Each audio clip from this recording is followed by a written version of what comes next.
Oh, kita buat apa pula hari ni? Kita ni kerap juga boleh beli barang. Bukan suka shopping ke apa. Sebab kita orang pakai barang, ada je rosak. Kena beli ni lah untuk ni sebabnya ni tular rosak. Ni XLR. Ni adalah XLR biasa. Nampak macam biasa tapi bukan biasa.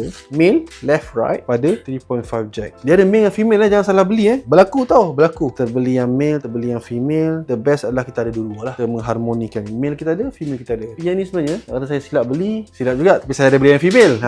Ni yang male. Bila kita buat live streaming, dia bergantung pada Day One tu punya PA system lah. Saya tengok pakai Yamaha 16, ada yang pakai 8 yang kecil, ada yang brand-brand apa benda brand pun saya tak tahu, yang memang kualiti tak bagus lah. Problem dia adalah yang lebih mahal ni lebih banyak port. Setup Day One ni XLR output ni kebanyakan dia dah left right tu dia dah ke arah Day One punya speaker lah. So kita sebagai orang yang live streaming ni, kita nak kena audio. Kan kita pergi kat klien kata, oh sorry bang, audio dah penuh lah. Tak boleh. Kita kena prepare dengan kabel-kabel. Nampak simple kan, tapi memang setiap kali event kita akan bawa lah kabel-kabel yang kita tidak akan guna dan probability untuk kita guna tu agak rendah sebab bergantung pada kondisi dan setup yang berada di Day One tu. So ada satu reason yang kita orang beli ni daripada female XLR. Kan saya cakap tadi dah masuk kat Day One dan left and right kan. Ada adapter yang pecah dua. Day One dia ambil Day One yang left, Day One dia ambil Day One yang right. Kita ada lebih baki. So baki tu kita ambil daripada sini, left right, dia masuk kat kita orang punya FM ataupun kita punya switcher punya produk. So di situ kita akan dapat clean audio. Ada option lain, yes, kita pakai 6.5 to 3.5 mono, headphone jack dekat, tapi dia selalunya tidak akan dapat yang clean lah. Always the best cleanest audio ialah daripada XLR.